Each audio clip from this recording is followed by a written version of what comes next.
히브리서 1장.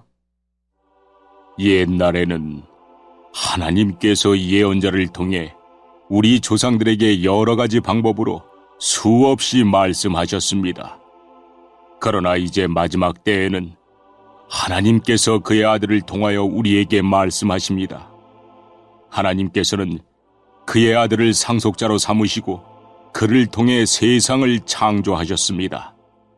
그 아들은 하나님의 영광을 나타내며 하나님의 본성을 그대로 보여줍니다.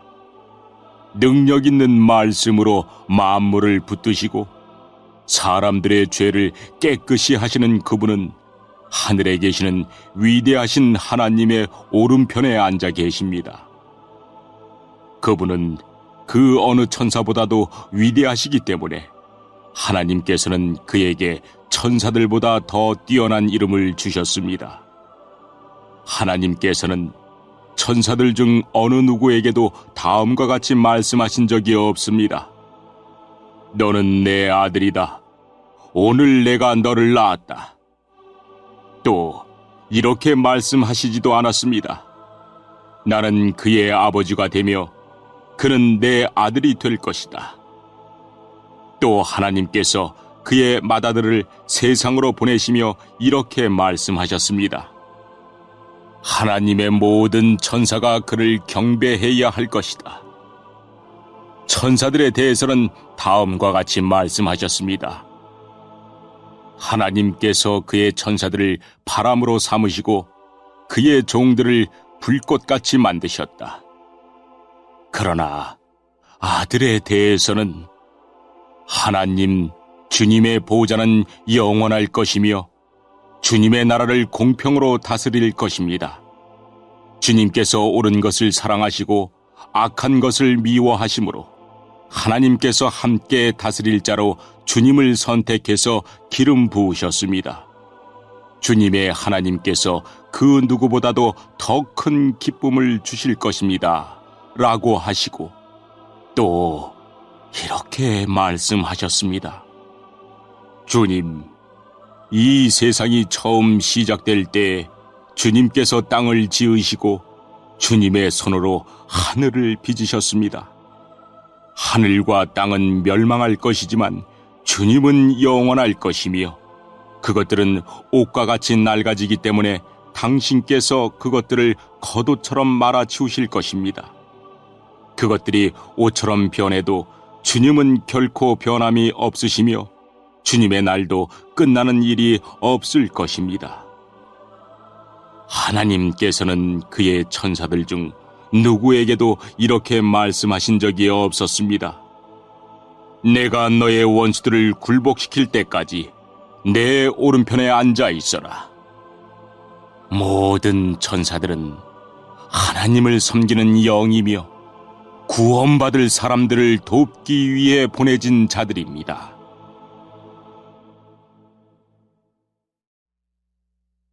이 장. 그러므로 우리는 더욱 조심하며 배운 대로 행해야 합니다. 그러면 결코 진리에서 멀어지지 않을 것입니다.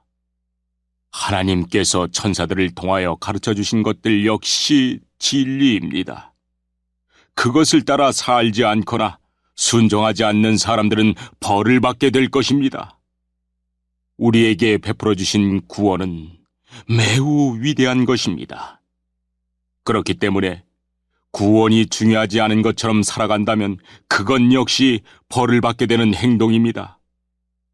구원에 대해서 처음 말씀하신 분이 바로 주님이시며 또한 그의 말씀을 들은 사람들이 이것이 진실이라고 우리에게 증명해 주었습니다. 하나님께서도 기적과 큰 표적과 많은 놀라운 일들을 통하여 우리에게 구원을 가르쳐 주셨습니다. 특히 그의 뜻대로 우리에게 성령의 선물을 나누어 주셔서 구원을 증언해 주셨습니다. 하나님께서는 천사들에게 앞으로 맞이할 새 세상을 다스리라고 하지 않으셨습니다. 성경에도 누군가가 이렇게 말한 것이 기록되어 있습니다. 사람이 무엇이길래 이렇게 중요하게 생각하시며 사람의 아들이 누구이길래 이렇게 귀하게 돌보십니까? 하나님께서는 잠시 동안 그를 천사보다 낮추셨으나 영광과 존귀의 관을 그에게 다시 씌우시고 모든 것을 그의 발 아래에 두셨습니다. 하나님께서 모든 것을 그의 발 아래 두시면 그가 다스리지 못할 것이 하나도 없습니다. 하지만 우리는 아직도 그가 모든 것을 다스리는 것은 보지 못하고 있습니다. 그러나 우리는 예수님을 바라봅니다. 잠시 동안 예수님은 천사들보다 낮아지셨지만 고난당하고 죽으심으로 영광과 존귀의 관을 쓰셨습니다. 예수님은 하나님의 은혜로 모든 사람을 대신하여 죽으신 것입니다. 하나님은 모든 것을 창조한 분이시며 그분의 영광을 위해 모든 것을 돌보십니다. 하나님께서는 많은 믿음의 자녀들이 그분의 영광을 함께 누리게 되길 바라셨습니다. 그래서 사람들을 구원하시기 위해 고난을 통해서 예수님을 완전한 구원자가 되게 하신 것입니다. 사람들을 거룩하게 하신 예수님과 거룩하게 된 사람들은 모두 한 가족입니다. 그렇기 때문에 그분은 그들을 한 형제라고 부르는 것을 부끄러워하지 않으셨습니다. 예수님께서 말씀하셨습니다. 내가 내 형제들에게 주님의 이름을 알리고 주님을 경배하러 모인 군중들 앞에서 주님을 찬양하겠습니다. 또 말씀하셨습니다. 내가 하나님을 신뢰합니다. 그리고 다시 말씀하셨습니다. 내가 여기 있습니다. 그리고 나와 함께 있는 사람들은 하나님께서 나에게 주신 자녀들입니다. 이 자녀들은 모두 살과 피를 가진 사람이기 때문에 예수님도 그들과 같은 모습으로 사람들이 겪는 것과 똑같은 것을 겪으셨습니다. 예수님께서는 죽음의 권세를 가진 마귀를 멸망시키기 위하여 죽으셨고 또한 죽음에 대한 두려움에 사로잡혀 사는 사람들을 자유롭게 하기 위해 사람과 같은 모습으로 죽으셨습니다. 예수님이 돕고자 했던 자들은 분명히 천사들이 아니라 아브라함의 후손인 사람들입니다. 그러므로 예수님께서는 모든 면에서 사람과 똑같이 되셨습니다. 예수님께서는 하나님을 섬기는 자비롭고 신실한 대제사장이 되셔서 그들의 죄가 용서받을 수 있게 해주셨습니다. 주님은 시험받는 자들도 도와주실 수 있습니다. 왜냐하면 예수님께서 직접 고난당하고 시험을 받으셨기 때문입니다. 3장. 그러므로 거룩한 형제 여러분, 예수님에 대해서 깊이 생각하십시오. 여러분은 모두 하나님께서 부르신 사람들입니다. 하나님께서 우리에게 보내신 예수님은 우리 믿음의 사도이며 대제사장이 되십니다. 하나님의 집에서 모세가 그분이 바라시는 대로 충성을 다했던 것처럼 예수님도 하나님께 충성하였습니다. 집을 지은 사람이 집 그 자체보다 더 존귀한 것처럼 예수님 역시 모세보다 더 큰 영광을 받으실 분입니다. 어느 집이든 그 집의 주인이 있듯이 모든 것의 주인은 하나님이십니다. 모세는 하나님의 집에서 종으로 충성하였습니다. 또 그는 하나님께서 앞으로 말씀하시려는 것들을 전하였습니다. 그러나 그리스도는 하나님의 집을 맡은 아들로서 충성하였습니다. 우리가 만일 믿음 위에 굳게 서서 큰 소망을 가진 것을 자랑스럽게 생각한다면 우리는 하나님의 가족입니다. 그러므로 성령님도 이렇게 말씀하셨습니다. 오늘 그가 하시는 말씀에 귀를 기울여라. 이전에 광야에서 하나님을 시험하던 것처럼 고집을 부리지 마라. 너희 조상들은 광야에서 40년 동안 내가 한 일을 보았다. 그러나 그들은 나를 떠보고 나의 인내를 시험하였다. 내가 분노하여 그들에게 그들이 내게 충성하지도 않고 나의 길도 이해하지 못하는구나 라고 말했으며, 내가 노하여 맹세하기를 그들은 안식처가 될 약속의 땅에 결코 들어오지 못할 것이다 라고 하였다. 그러므로 형제 여러분, 그 어느 누구라도 악한 생각을 품거나 믿음을 소홀히 하지 마십시오. 그런 마음은 살아계신 하나님을 따르는데 방해가 될 뿐입니다. 오히려 오늘이라고 부르는 이 시간에 서로를 더욱더 격려하십시오. 죄와 속임수로 마음이 완고해지는 사람이 없도록 서로 돕기 바랍니다. 우리가 처음에 가졌던 굳은 믿음을 끝까지 지키면 그리스도 안에서 모든 것을 함께 누리게 될 것입니다. 이것이 바로 성경에서 말하고 있는 것입니다. 오늘 그가 하시는 말씀에 귀를 기울여라. 이전에 광야에서 하나님을 시험하던 것처럼 고집을 부리지 마라. 하나님의 음성을 듣고도 따르지 않았던 사람이 누구였습니까? 모세를 따라 이집트에서 나온 사람들이 아니었습니까? 또 하나님께서 40년 동안 누구에게 분노하셨습니까? 죄를 짓고 광야에서 죽어간 자들 아닙니까?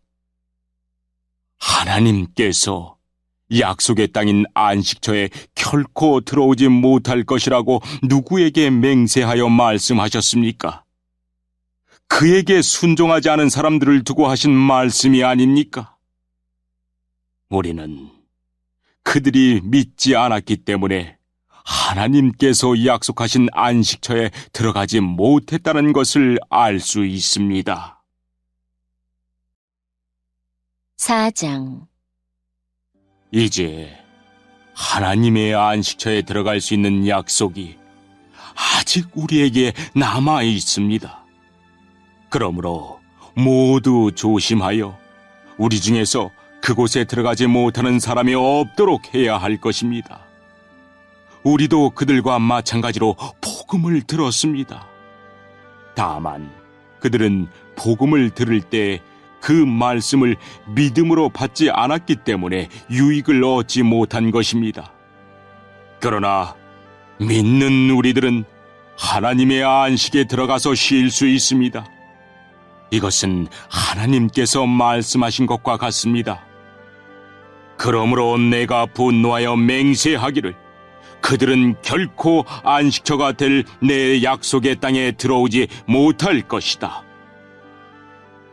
하지만 세상이 창조될 때부터 이 일은 이미 이루어졌습니다. 일곱째 날에 대해서는 성경에 이렇게 기록되어 있습니다. 일곱째 날에 하나님께서 그의 모든 일을 끝내고 쉬셨다. 그리고 다시 하나님께서는 그들이 결코 내 안식처에 들어오지 못할 것이다 라고 말씀하셨습니다. 하나님의 안식처에 들어가 안식을 누릴 사람들이 남아 있다는 것은 확실합니다. 그러나 구원의 소식을 처음 들었던 그 사람들은 불순종했기 때문에 그곳에 들어가지 못하였습니다. 하나님께서는 오랜 시간이 지난 후 다윗을 통하여 어떤 날, 즉 오늘날을 예비하시고 다음과 같이 말씀하셨습니다. 오늘날 그의 말씀에 귀를 기울이고 고집을 부리지 마라. 이제 우리는 여호수아가 백성들을 하나님의 안식처로 인도하지 못했다는 것을 알 수 있습니다.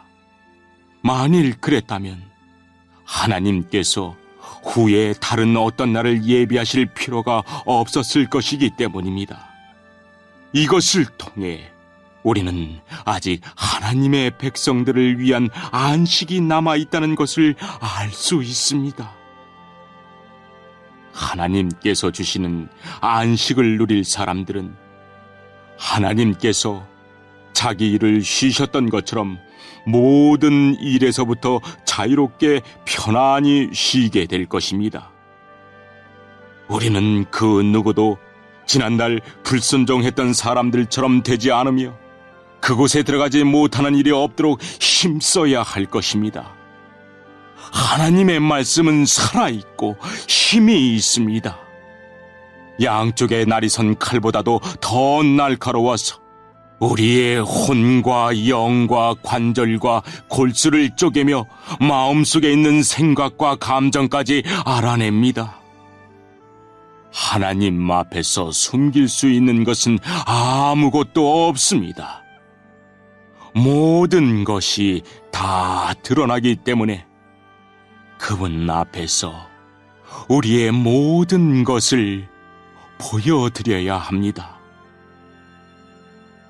우리에게는 하늘로 올라가신 대제사장이 계십니다.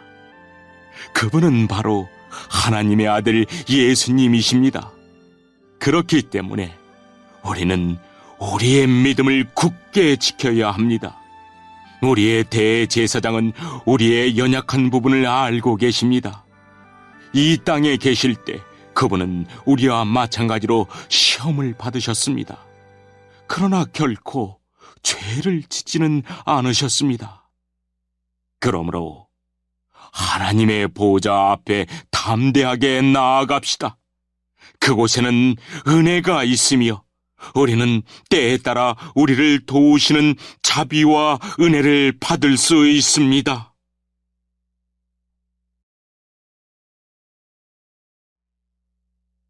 오장 사람들 가운데서 뽑힌 대제사장은 그들을 위하여 하나님 앞에 서야 하는 일을 맡고 있습니다. 그는 죄를 씻기 위하여 예물과 희생제물을 바칩니다. 대제사장 역시 약한 사람이기 때문에 잘 알지 못하는 사람들과 잘못을 저지르는 사람들을 너그럽게 대할 수 있는 것입니다. 사람들의 죄를 위하여 희생제물을 바치는 대제사장도 자신의 죄를 위하여 희생제물을 바쳐야 합니다. 대제사장이 되는 것은 영광스러운 일이지만 자기 마음대로 될 수 있는 것이 아닙니다. 아론처럼 하나님께 부르심을 받아야 합니다. 그리스도 역시 스스로 대제사장의 영광을 택한 것이 아니라 하나님께서 그를 선택해 주신 것입니다. 하나님께서 그에게 말씀하셨습니다. 너는 내 아들이다. 오늘 내가 너의 아버지가 되었다. 또 이렇게 말씀하셨습니다. 너는 멜기세덱의 계통을 따른 영원한 대제사장이다. 예수님께서 사람으로 계실 때 하나님께 기도하고 도움을 구하셨습니다. 그분은 자기를 죽음에서 구해주실 수 있는 분에게 큰 소리로 부르짖으며 눈물로 기도하셨습니다. 그리고 모든 것을 하나님께 맡기고 순종하심으로 하나님의 응답을 받으셨습니다. 예수님께서는 하나님의 아들이셨지만 고난을 통해 순종하는 법을 배우셨습니다. 그래서 예수님은 우리의 완전한 대제사장이 되시고 그에게 순종하는 모든 자에게 영원한 구원을 주셨습니다. 그는 하나님에 의해 멜기세덱의 계통을 따른 영원한 대제사장이 되었습니다. 멜기세덱에 대해서는 할 말이 많지만 여러분이 깨닫는 것이 둔하기 때문에 설명하기가 어렵습니다. 여러분은 믿은 지 오래되었기 때문에 마땅히 선생이 되어야 했습니다. 그러나 여러분은 아직 하나님의 말씀에 대한 기초를 누군가에게 다시 배워야 할 것 같습니다. 여러분은 단단한 음식을 먹을 준비가 되어 있지 않아서 아직은 젖을 먹어야 할 것 같습니다. 젖을 먹는 자는 아직 어린 아기이기 때문에 옳은 말씀에 대해서 알지 못합니다. 단단한 음식은 어른을 위한 것입니다. 그들은 훈련을 통해 선과 악을 구별할 줄 압니다.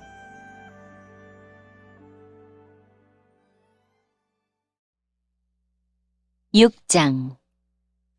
그러므로 훌륭하게 자란 어른이 됩시다. 처음 그리스도에 대해 배우던 때로 되돌아가서는 안 됩니다. 그때는 죽음에 이르게 하는 행위에서 막 돌아서서 회개하던 때이며 하나님에 대한 신앙의 기초를 닦던 때였습니다.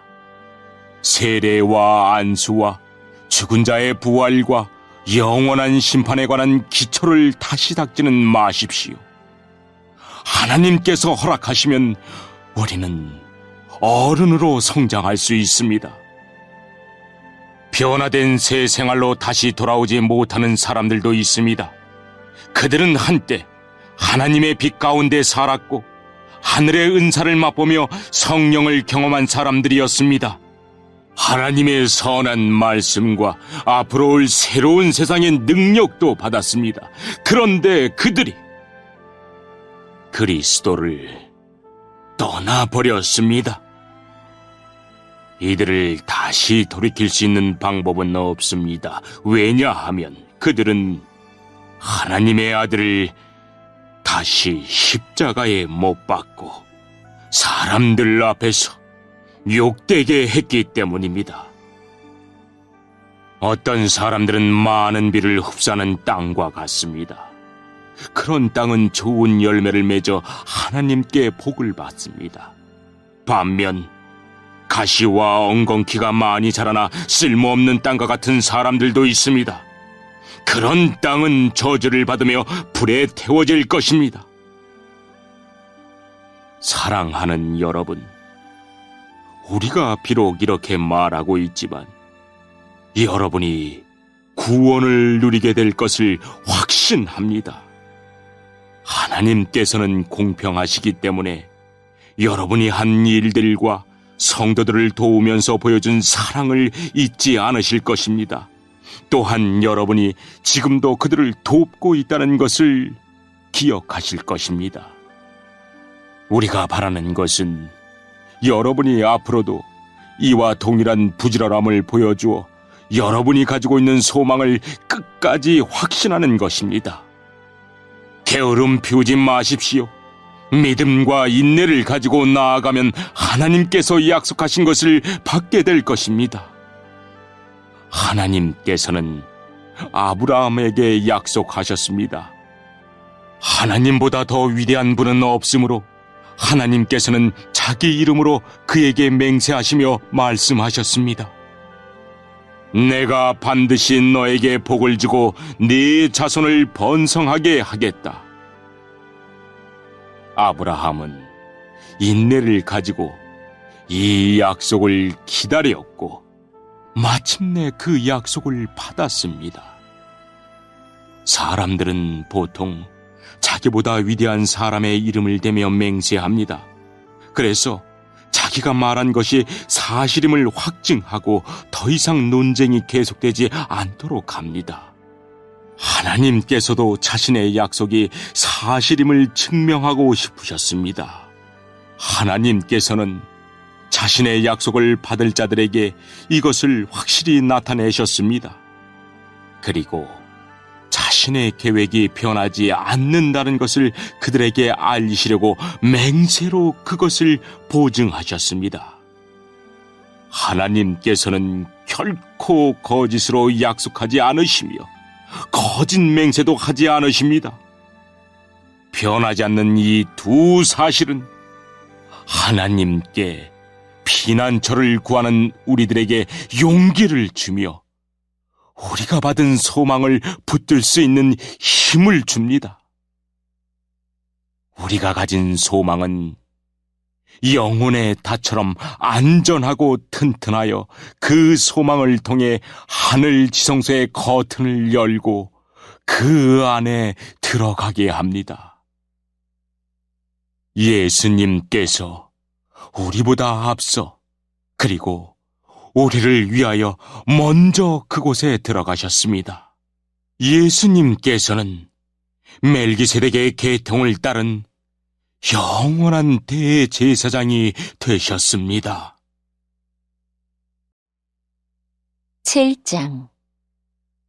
멜기세덱은 살렘의 왕이며 지극히 높으신 하나님의 제사장이었습니다. 그는 아브라함이 여러 왕들을 무찌르고 돌아오는 길에 아브라함을 만나 축복해 주었습니다. 아브라함은 전쟁에서 빼앗아온 물건 중에서 10분의 1을 멜기세덱에게 주었습니다. 멜기세덱은 정의의 왕이라는 뜻이며 살렘 왕은 평화의 왕이라는 뜻입니다. 그의 아버지와 어머니가 누구인지는 아무도 모릅니다. 그의 고향이 어디인지 아는 사람도 없으며 그가 태어난 날과 죽은 날이 언제인지도 알지 못합니다. 그는 마치 하나님의 아들같이 영원한 제사장으로 있는 자입니다. 그가 얼마나 위대한 사람이었는지 생각해 보십시오. 우리 조상 아브라함은 전쟁에서 이겨 얻은 물건들 중 10분의 1을 그에게 주었습니다. 제사장이 된 레위 사람들은 율법에 따라 백성으로부터 10분의 1을 받을 수 있게 되어 있습니다. 제사장들과 백성 모두 아브라함의 자손이지만 제사장은 자기 백성으로부터 10분의 1을 받았습니다. 멜기세덱은 레위 지파도 아니었는데 아브라함으로부터 10분의 1을 받았습니다. 그리고 하나님의 약속을 받은 아브라함을 축복해 주었습니다. 높은 사람이 낮은 사람을 축복해 줄 수 있다는 사실은 여러분도 알고 있을 것입니다. 제사장들도 10분의 1을 받지만 그들도 결국 죽을 인간에 불과합니다. 그러나 아브라함으로부터 10분의 1을 받은 멜기세덱은 성경이 말한 대로 영원히 살아 있습니다. 또한 백성들로부터 10분의 1을 받았던 레위 지파도 아브라함을 통해 멜기세덱에게 10분의 1을 바쳤다고 말할 수 있습니다. 왜냐하면 아브라함이 멜기세덱을 만났을 때 레위는 아직 태어나지 않았고 아브라함의 몸속에 있었기 때문입니다. 이스라엘 백성들은 레위 지파의 제사장 직분을 통해 율법을 받았습니다. 그러나 제사장 직분을 받았다고 해서 그들이 영적으로 완전해질 수는 없었습니다. 따라서 또 다른 제사장, 즉 아론의 계통이 아닌 멜기세덱의 계통을 따른 제사장이 필요했던 것입니다. 제사장 제도가 바뀌어야 한다면 율법도 바뀌어야 할 것입니다. 우리는 지금 그리스도에 대해서 말하고 있습니다. 그리스도는 레위 지파가 아닌 다른 지파의 사람이었는데 그 지파에서 나온 사람들 중 제단에서 제사장으로 섬긴 사람은 한 명도 없습니다.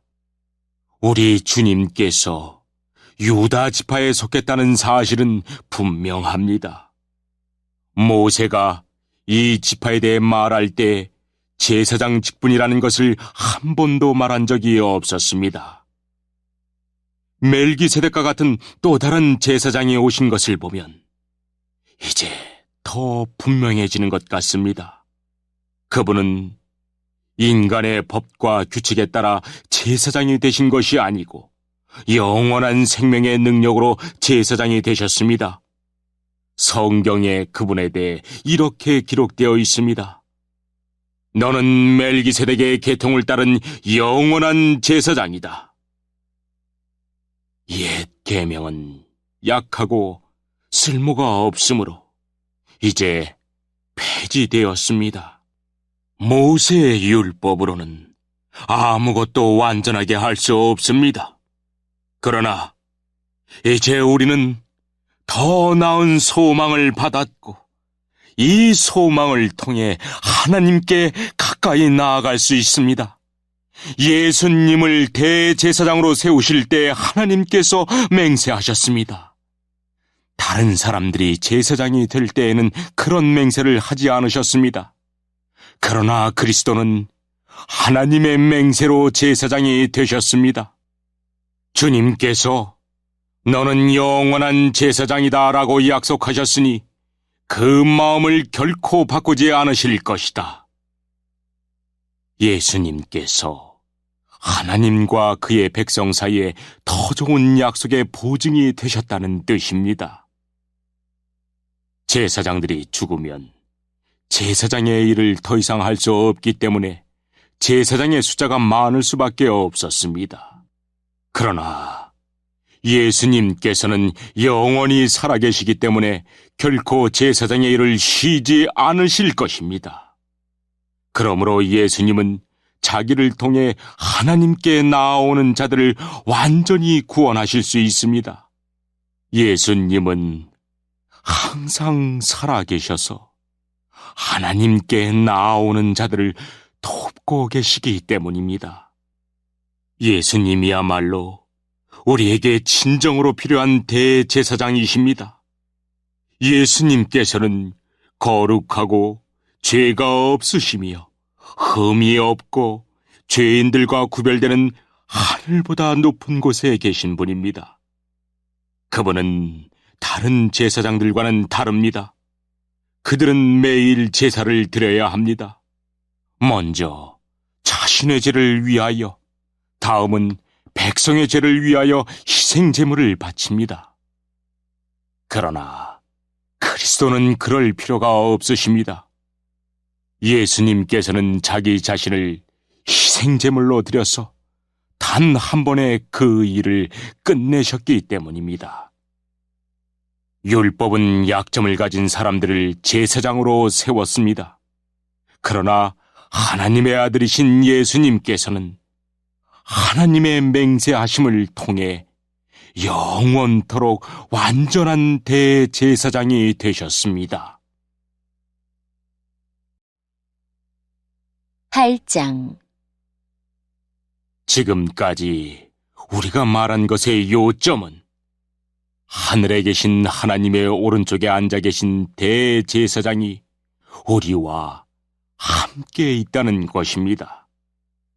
우리의 대제사장은 지극히 거룩한 곳인 성소에서 섬기고 계십니다. 그곳은 사람이 세운 곳이 아니라 하나님께서 세우신 거룩한 장막이요 참 성막입니다. 모든 대제사장은 하나님께 예물과 제사를 드리는 일을 맡고 있습니다. 따라서 우리의 대제사장도 하나님께 무엇인가를 드려야 했습니다. 예수님께서 이 세상에 계셨다면 제사장이 되시지 못했을 것입니다.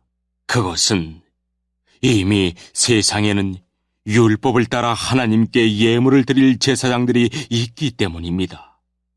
그들이 섬기는 성소는 하늘에 있는 성소의 모형과 그림자에 불과합니다. 모세가 성막을 지을 때 하나님께서는 너는 모든 것을 내가 산에서 네게 보여준 대로 주위에서 짓도록 하여라 하고 지시하셨습니다. 그러나 예수님께서 맡으신 제사장의 직분은 다른 제사장들의 일들보다 훨씬 더 큽니다. 마찬가지로 하나님께서 예수님을 통해 그의 백성에게 주신 언약도 옛 언약보다 훨씬 좋은 것입니다. 이 새 언약은 더 좋은 약속에 근거하고 있습니다. 만일 첫 번째 언약에 아무 문제가 없다면 두 번째 언약이 필요 없을 것입니다. 그러나 하나님께서는 백성들의 잘못을 아시고 다음과 같이 말씀하셨습니다. 내가 이스라엘과 유다 백성으로 더불어 새 언약을 맺을 때가 되었다. 이것은 그들의 조상과 맺었던 언약과는 다른 것이다. 그때는 내가 그들을 내 손으로 붙들고 이집트에서 인도해낼 때였다. 그러나 그들은 나와 맺은 언약을 깨뜨렸고 나도 그들을 저버렸다. 나중에 내가 다시 이스라엘 백성과 함께 새 언약을 맺을 것이다. 내가 나의 가르침을 그들의 마음속에 새기고 그들의 가슴에 기록할 것이다. 나는 그들의 하나님이 되고 그들은 내 백성이 될 것이다. 그때는 사람들이 그들의 이웃과 친척들에게 주님을 알도록 가르칠 필요가 더 이상 없을 것이다. 그것은 가장 작은 자부터 가장 큰 자에 이르기까지 나를 모르는 사람이 한 사람도 없을 것이기 때문이다. 나는 그들이 저지른 악한 일을 다 용서하고 그들의 죄를 더 이상 기억하지 않을 것이다. 하나님께서는 이것을 새 언약이라 부르시고 첫 번째 언약은 옛 언약으로 돌리셨습니다. 낡고 오래된 것은 사라지게 마련입니다. 9장. 첫 번째 언약에도 예배 규칙이 있었으며 또한 예배를 위해 사람이 만든 장소도 있었습니다. 먼저 성막이 세워졌습니다. 성막의 앞부분은 성소라 불렀습니다. 그곳에는 촛대와 빵이 놓여진 상이 있었는데 하나님을 위해 거룩하게 예비된 것이었습니다. 휘장으로 가려진 성소 안쪽에는 지성소라고 하는 작은 방이 있었습니다. 그곳에는 향을 피우는 금제단과 금으로 입혀진 법궤가 놓여 있었습니다. 법궤 안에는 만나를 담은 금 항아리와 아론의 쌍난 지팡이 그리고 옛 언약이 새겨진 돌판이 들어 있었습니다. 법궤 위에는 하나님의 영광을 나타내는 날개 달린 생물인 그룹들이 날개로 뚜껑을 덮고 있었습니다. 그러나 지금 이런 것들에 대해서 일일이 다 말할 수는 없습니다.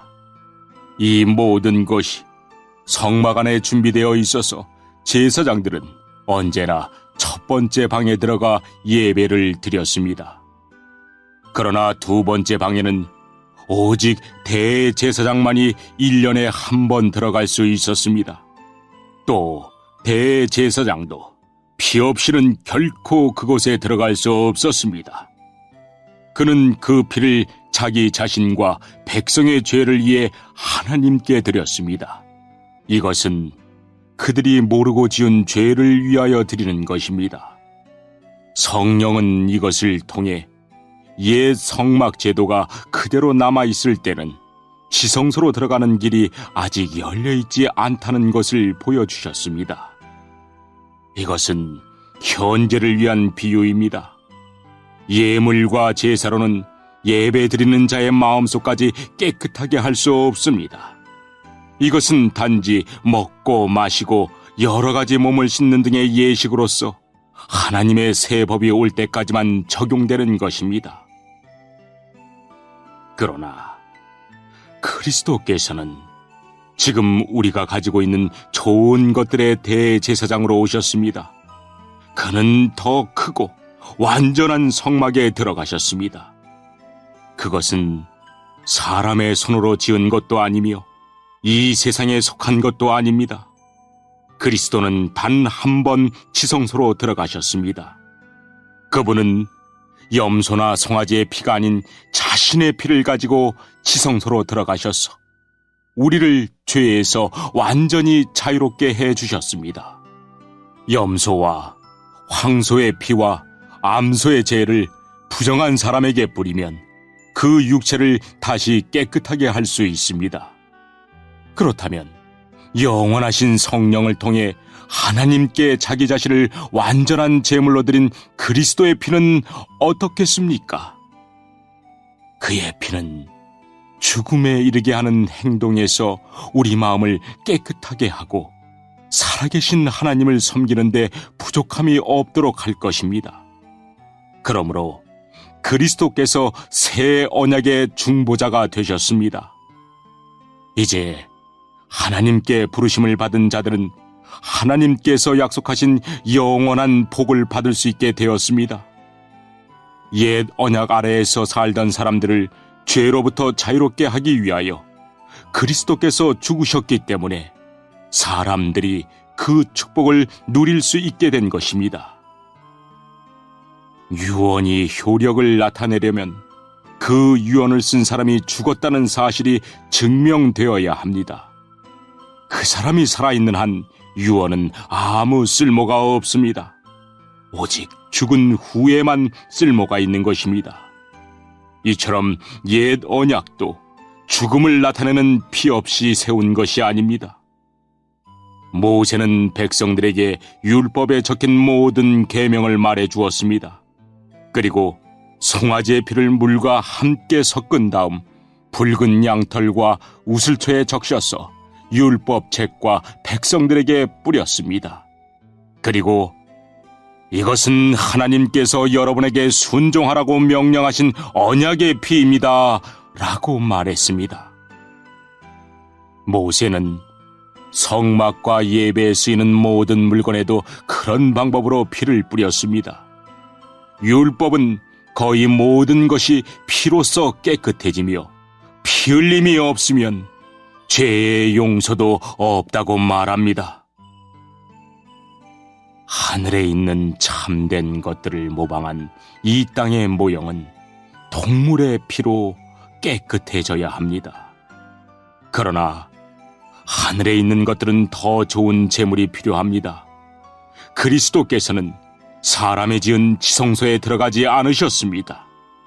그것은 참된 것의 모형일 뿐입니다.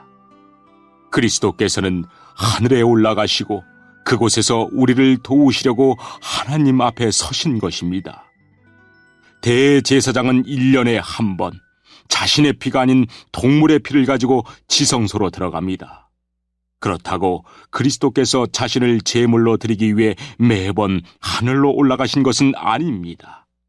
만일 그래야 한다면 그리스도께서 세상이 창조되었을 때부터 고난을 자주 받으셔야 했을 것입니다. 그러나 그리스도께서는 단 한 번 오셔서 자신을 제물로 드림으로 모든 죄를 깨끗하게 하셨습니다. 사람들은 모두 한 번은 죽습니다. 죽은 후에는 심판이 우리를 기다립니다. 그렇기 때문에 그리스도께서는 자신의 몸을 한 번에 들여 많은 사람의 죄를 없애주신 것입니다. 그리스도께서는 다시 오실 것입니다. 그때는 죄를 없애기 위해서가 아니라 그리스도를 기다리는 자들에게 구원을 주기 위해 오시는 것입니다. 10장 율법은 앞으로 오게 될 좋은 것들의 그림자에 불과하며 참된 것의 완전한 모양이 아닙니다. 율법 아래 있는 사람들은 해마다 똑같은 제사를 드립니다. 그러나 이 제사를 가지고 예배 드리러 나오는 사람들이 완전해질 수는 없습니다. 만일 율법이 그들을 완전하게 할 수 있다면 예배 드리는 사람들이 깨끗하여져서 더 이상 죄의식도 느끼지 않았을 것이며 제물을 드리는 일도 그쳤을 것입니다. 그러나 제사는 해마다 자기의 죄를 생각나게 합니다. 그것은 황소나 염소의 피로는 죄를 깨끗게 할 수 없기 때문입니다. 그래서 그리스도께서 세상에 오셨을 때 이렇게 말씀하셨습니다. 하나님께서는 제사와 예물을 원하지 않으시고 나를 위해 한 몸을 예비하셨습니다.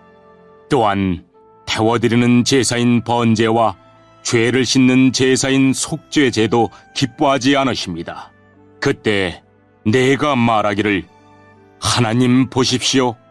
나에 관해 율법책에 기록된 대로 하나님께서 내게 원하시는 일을 하러 왔습니다. 이 말씀에서 그리스도는 먼저 하나님께서는 제사와 예물을 기뻐하지 않으시고 번제와 속죄제도 원하지 않으신다고 하셨습니다. 이런 것들은 율법이 명령하는 제사들입니다. 그리고 나서 내가 왔습니다. 하나님께서 원하시는 일을 하려고 왔습니다. 라고 말합니다.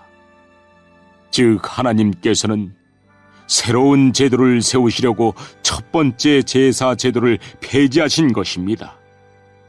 예수 그리스도는 하나님께서 원하시는 일을 하셨습니다. 우리는 예수 그리스도께서 단번에 몸을 들이신 제사를 통해 거룩함을 입었습니다. 제사장들은 매일 제단 앞에 서서 맡은 일을 행합니다. 그러나 그 제사들은 죄를 없애지 못합니다. 그리스도께서는 죄를 위해 단 한 번의 제사를 드리시고 하나님 오른쪽에 앉으셨습니다. 그리스도는 원수들이 그의 발 앞에 무릎 꿇을 때까지 그곳에서 기다리고 계십니다. 한 번의 제사로 그는 거룩하게 된 자들을 영원히 완전하게 하셨습니다. 성령께서 또한 우리에게 이것에 관해 말씀하십니다. 나중에 내가 다시 이스라엘 백성과 함께 새 언약을 맺을 것이다. 내가 나의 가르침을 그들의 마음속에 새기고 그들의 가슴에 기록할 것이다. 또 말씀하십니다. 그들의 죄와 악한 행동을 내가 다시는 기억하지 않을 것이다. 이런 죄와 악한 행동을 용서받았기 때문에 더 이상 죄를 위한 제사는 필요하지 않게 되었습니다. 그러므로 형제 여러분, 우리는 예수님의 피 때문에 자유롭고 담대하게 지성소로 들어갈 수 있게 되었습니다. 우리는 예수님께서 우리를 위해 열어주신 새로운 길로 들어갑니다. 그것은 그분이 자신의 몸인 휘장을 찢어 생명의 길로 열어놓으신 곳입니다. 또 우리에게는 하나님의 집을 다스리는 위대한 대제사장이 계십니다. 그러니 진실한 마음과 확실한 믿음을 가지고 하나님께 가까이 나아갑시다. 우리는 죄책감에서 깨끗해지고 자유로워졌으며 맑은 물로 몸이 씻겨졌습니다. 하나님께서는 약속하신 것을 지키시는 신실한 분이니 우리가 고백한 소망을 굳게 붙듭시다. 서로 돌아보고 사랑을 베풀며 선한 행동을 하도록 격려합시다. 어떤 사람들이 하는 것처럼 교회의 모임에 빠져서는 안 됩니다.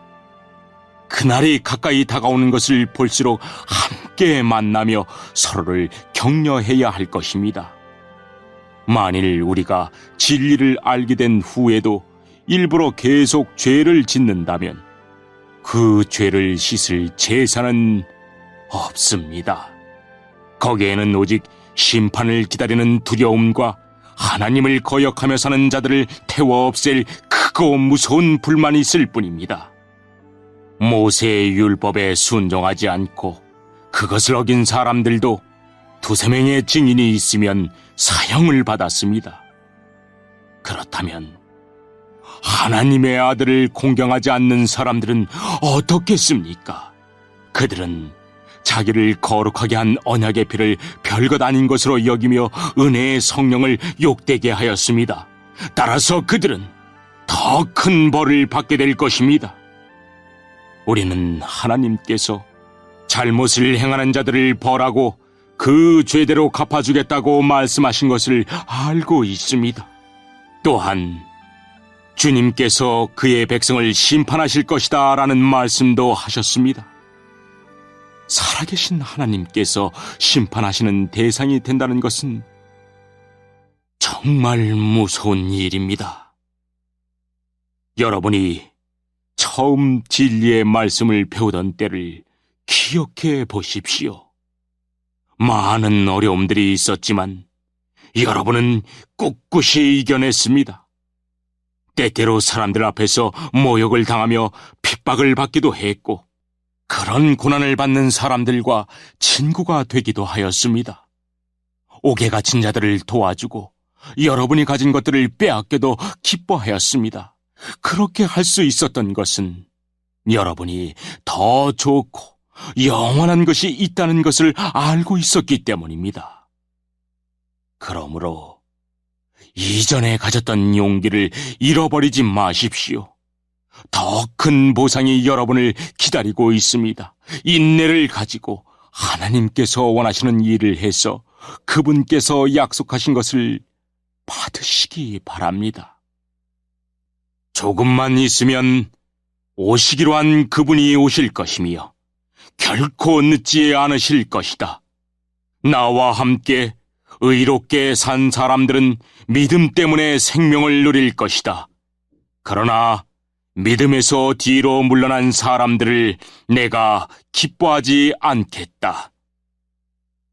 우리는 뒤로 물러나 하나님께 버림을 받을 사람들이 아닙니다. 우리는 믿음으로 구원함을 받을 사람들입니다. 11장. 믿음은 우리가 바라는 것들에 대해서 확신하는 것입니다. 또한 보이지는 않지만 그것이 사실임을 아는 것입니다. 옛날 사람들도 믿음으로 인정받았습니다.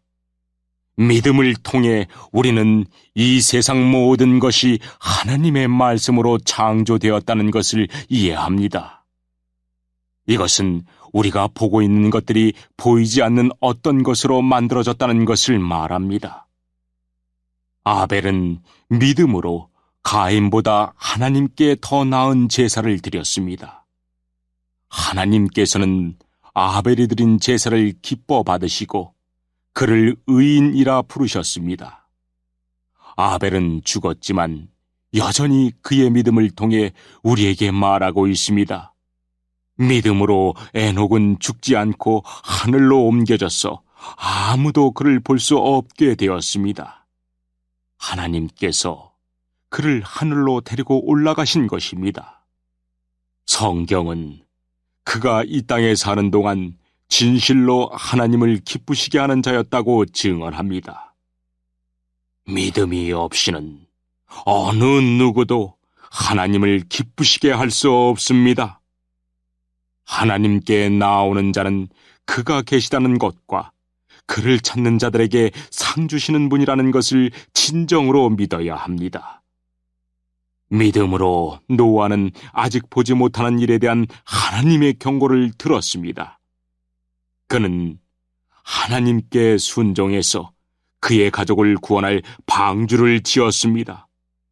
그는 믿음으로 세상이 잘못되어 가고 있음을 사람들에게 알리고 하나님과 의의 관계를 맺은 사람이 되었습니다. 믿음으로 아브라함은 하나님께서 그에게 약속하신 땅으로 가라는 하나님의 부르심에 순종하였습니다.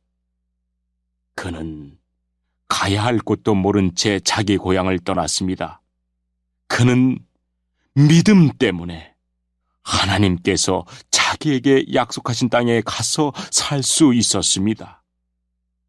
그는 그곳에서 갈 곳 없는 나그네처럼 살았고 같은 약속을 받은 이삭과 야곱과 함께 장막에서 거하였습니다. 아브라함은 영원한 터가 있는 성을 기다리고 있었습니다. 그것은 바로 하나님께서 계획하고 세우신 성입니다. 사라 자신도 아이를 낳기에는 나이가 너무 많았으나 믿음으로 후손을 얻을 힘을 얻었습니다. 그것은 그녀가 약속해 주신 하나님을 신실한 분으로 믿었기 때문입니다.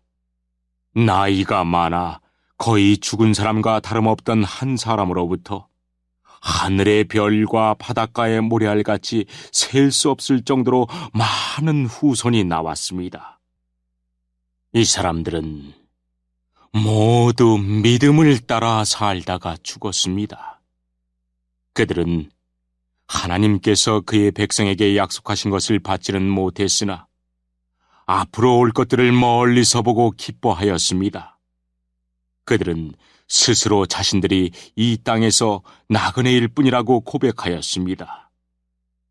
이것은 그들이 진짜 고향을 찾고 있다는 것을 나타냅니다. 만일 그들이 떠나온 고향을 생각한다면 다시 되돌아갈 수도 있었을 것입니다. 그러나 그들은 더 나은 고향을 기다리고 있었는데 그것은 바로 하늘에 있는 고향이었습니다. 그래서 하나님께서는 저들의 하나님이라고 불리는 것을 부끄러워하지 않으시고 그들을 위해 한 성을 예비해 주셨습니다. 아브라함은 하나님께 시험을 받았을 때 믿음으로 이삭을 제물로 바쳤습니다. 그는 하나님께 약속을 받았는데도 아들을 바칠 준비를 한 것입니다. 하나님께서는 그에게 내가 네게 약속한 후손은 이삭을 통해 나올 것이다 라고 말씀하셨습니다. 아브라함은 하나님께서 죽은 사람도 살려주신다는 것을 믿었습니다. 아브라함은 이삭을 죽은 사람들 가운데서 다시 받은 것입니다. 믿음으로 이삭은 야곱과 에서의 앞날을 축복하였습니다. 또 믿음으로 야곱은 죽을 때 요셉의 아들들을 축복하고 그의 지팡이를 짚고서 하나님께 경배드렸습니다. 믿음으로 요셉은 죽을 때 이스라엘 백성이 이집트에서 떠날 것을 말하였고 자기의 시신을 어떻게 할 것인지도 얘기하였습니다. 믿음으로 모세의 부모는 그가 태어났을 때 평범한 아이가 아니라는 것을 알고 석 달 동안 그를 숨기며 키웠습니다. 그들은 왕의 명령을 거역하는 것도 두려워하지 않았습니다. 믿음으로 모세는 성장한 뒤 파라오 딸의 아들이라 불리는 것을 거절하였습니다.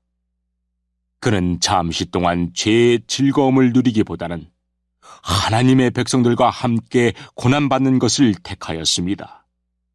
그는 이집트의 온갖 보물을 가지는 것보다 그리스도를 위해 고난받는 것이 더 낫다고 생각한 것입니다. 그는 오직 하나님이 주실 상만을 바라보았습니다. 믿음으로 모세는 이집트를 떠났으며 왕의 분노를 두려워하지 않았습니다. 모세는 보이지 않는 하나님을 마치 보이는 듯이 바라보며 꿋꿋이 참았습니다. 믿음으로 모세는 유월절을 준비하고 문마다 피를 발랐습니다. 이 피는 죽음의 천사가 이스라엘 백성의 맏아들을 죽이지 않도록 하기 위해 바른 것입니다. 믿음으로 그들은 마른 땅을 건너는 것처럼 홍해를 지나갔습니다. 그러나 이집트인들은 그들을 따라가다가 물에 빠져 죽고 말았습니다. 믿음으로 이스라엘 백성들이 여리고성 주위를 7일 동안 돌자 성은 무너졌습니다. 믿음으로 기생 라합은 정탐꾼들을 잘 대접하여 하나님께 순종하지 않은 자들이 죽임을 당할 때 구원을 받았습니다. 더 많은 이야기가 필요합니까? 기드온, 바락, 삼손, 입다, 다윗, 사무엘, 그리고 다른 예언자들을 다 말하려면 시간이 모자랄 것입니다. 그들은 믿음으로 나라들을 정복하고 옳은 일을 하였으며 하나님께서 약속하신 것들을 받았고 사자의 입을 막았습니다. 또 큰 불을 막아내며 칼날을 피하였습니다. 그들은 약한 데서 강해졌으며 전쟁터에서는 용감해져서 적들을 무찔렀습니다. 여자들은 죽은 가족이 다시 살아나는 것을 보았습니다. 또 어떤 이들은 죽은 후에 더 나은 삶으로 부활할 것을 생각하면서 고문을 당하고 풀려나는 것을 거절하기도 하였습니다. 어떤 이들은 조롱을 받으며 매를 맞았습니다. 어떤 이들은 묶인 채로 감옥에 끌려갔습니다. 그들은 돌에 맞아 죽었고 몸이 반으로 잘리기도 하였으며 칼에 찔려 죽기도 하였습니다. 양과 염소 가족을 두르고 가난과 고난과 학대를 견뎌야 했습니다. 그들에게 세상은 아무런 가치가 없었습니다. 그들은 광야와 산과 동굴과 땅굴에서 살았습니다. 이 사람들은 모두 믿음으로 이름이 알려진 자들입니다. 그러나 그들 중 어느 누구도 하나님께서 약속하신 것을 받지는 못하였습니다. 그것은 하나님께서 우리에게 더 좋은 것을 예비하시고 그들이 우리와 함께 완전해지도록 하셨기 때문입니다. 12장. 우리에게는 이렇게 많은 믿음의 증인들이 있습니다. 그들의 삶은 우리에게 믿음이 무엇인지 말해주고 있습니다. 그러므로 포기하지 말고 우리 앞에 있는 경주를 열심히 합시다. 우리의 삶 속에서 방해가 되는 것들은 다 없애버리고 우리를 쉽게 올가매는 죄를 벗어버립시다. 우리 믿음의 시작이며 또 믿음을 완전하게 하시는 주님만을 바라봅시다. 예수님께서는 십자가에서 돌아가실 때 아무것도 아닌 것처럼 모든 부끄러움을 참아내셨습니다. 예수님께서는 하나님께서 예배해 두신 기쁨을 기대하셨기 때문에 그렇게 하실 수 있었던 것입니다. 이제 그분은 하나님 보좌의 오른편에 앉아 계십니다. 예수님을 생각하십시오. 예수님께서는 죄인들이 그를 미워해서 악한 일을 할 때에도 묵묵히 참으셨습니다. 지칠 때라도 낙심하지 말고 예수님의 본을 따르기 바랍니다. 여러분은 죄에 맞서 싸우고 있지만 아직 죽을 정도까지 싸워보지는 않았습니다. 여러분은 하나님께서 그의 아들을 격려하듯이 말씀해 주신 것을 잊었습니까? 내 아들아, 주의 훈계를 가볍게 여기지 말고 주님께서 너를 꾸짖으실 때 낙심하지 마라. 주님께서는 사랑하는 자에게 벌을 주시고 그의 아들로 받아들인 자들을 채찍질하신다. 따라서 여러분이 받는 고난을 아버지의 훈계로 알고 견디십시오. 하나님께서는 아버지가 자기 아들에게 벌 주듯이 여러분을 대하시는 것입니다. 아들을 훈계하지 않는 아버지는 어디에도 없습니다. 아들이면 훈계를 받게 마련입니다. 만일 여러분에게 아무 훈계가 없다면 여러분은 사생아이며 참 아들이 아닙니다. 우리는 이 땅에서 모두 육체의 아버지가 있습니다. 그 아버지가 우리를 훈계한다 해도 공경하는데 하물며 영의 아버지의 훈계를 받아들여야 하는 것은 말할 필요도 없지 않습니까? 그렇게 할 때 우리는 생명을 받게 되는 것입니다. 이 땅에서의 아버지는 그들이 가장 좋다고 생각하는 대로 우리를 벌합니다. 그러나 하나님께서는 우리가 그분의 거룩하심을 담게 하기 위해 벌하십니다. 훈계를 받는 바로 그때에는 즐거움이 없고 고통스럽습니다. 그러나 후에 그 훈계 때문에 더 나은 사람이 된다면 우리에게 평안이 있을 것입니다. 왜냐하면 우리가 올바른 길 안에서 살아가게 되었기 때문입니다. 여러분은 피곤한 손과 연약한 무릎을 강하게 하여 일어나십시오. 올바른 길을 가십시오. 그러면 다리 저는 사람이 절뚝거리지 않고 고침을 받게 될 것입니다. 모든 사람과 사이좋게 지내며 거룩하게 사십시오. 만일 삶이 거룩하지 못하다면 결코 주님을 만나지 못할 것입니다. 아무도 하나님의 은혜를 놓치지 않도록 주의하시기 바랍니다.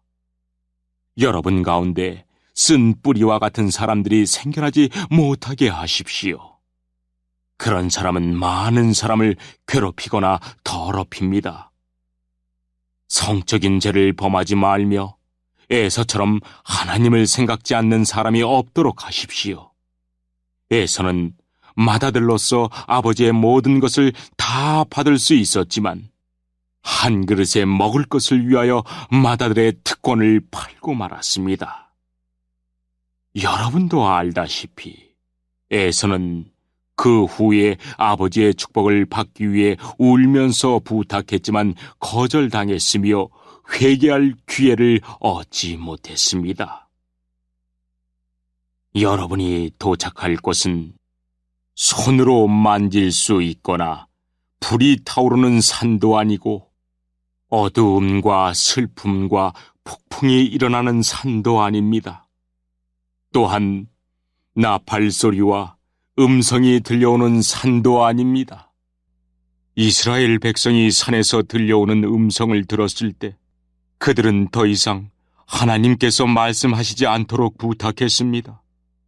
그들은 누구든지 심지어 짐승이라도 이 산에 닿으면 돌로 쳐서 죽임을 당할 것이다 라는 하나님의 명령을 감당할 수 없었습니다. 그 광경이 너무나 무서워 모세조차도 두렵고 떨린다고 말하였습니다. 그러나 여러분은 시온 산에 이르렀으며 살아계신 하나님의 성 하늘의 예루살렘에 이르렀습니다. 이곳은 수많은 천사들이 기뻐하며 함께 모여있는 곳입니다. 또 하늘에 이름이 기록된 맏아들의 모임이 열리는 곳이며 모든 사람의 심판자이신 하나님께서 계신 곳입니다.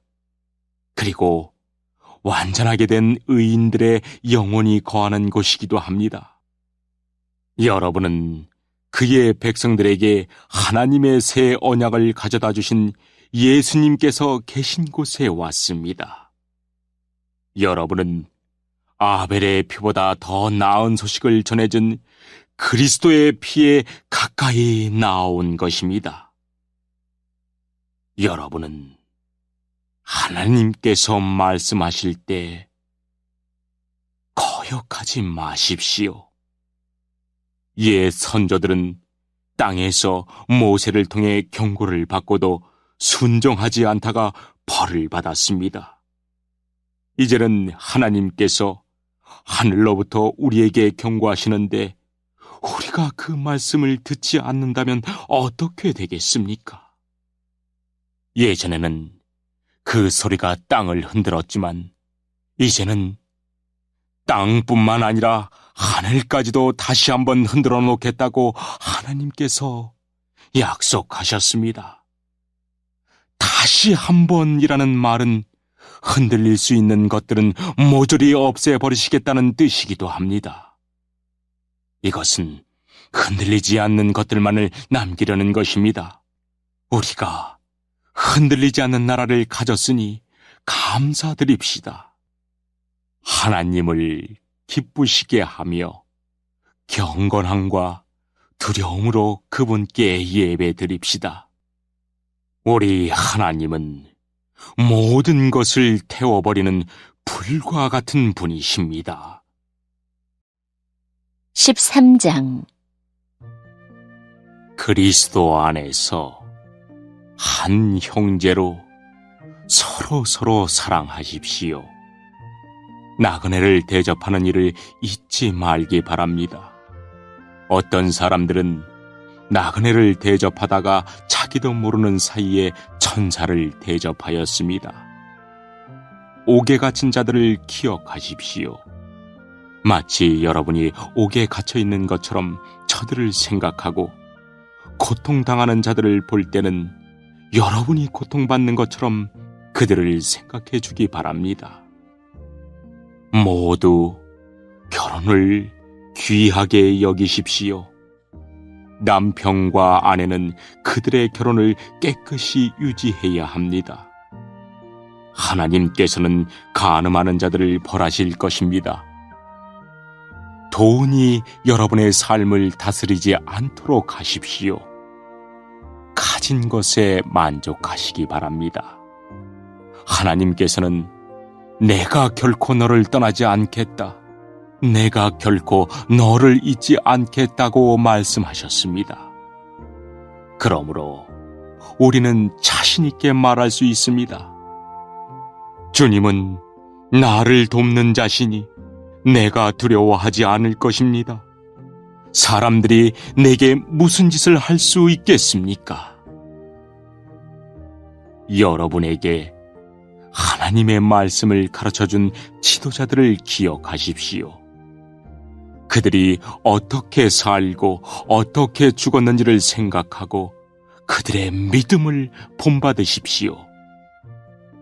예수 그리스도는 어제나 오늘이나 영원히 똑같으십니다. 여러 가지 이상한 가르침에 빠져서 잘못된 길로 들어서지 않도록 주의하십시오. 하나님의 은혜로 마음을 강하게 하십시오. 그러나 음식에 대한 규칙에는 얽매이지 마십시오. 그런 규정은 아무 도움이 되지 않습니다. 우리에게 제단이 있습니다. 그러나 성막에서 섬기는 제사장들이 제사 드린 것을 먹을 수는 없습니다. 대제사장은 죄를 없애기 위해 지성소 안으로 동물의 피를 가지고 들어가서 그것을 바칩니다. 그러나 그 동물의 시체는 성막 바깥에서 불사릅니다. 이와 같이 예수님도 성문 밖에서 고난을 당하셨습니다.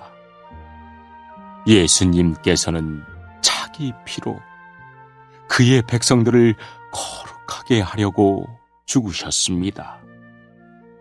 그러므로 우리도 성문 밖에 계신 주님께 나아가서 그분이 당하신 수치를 함께 겪읍시다.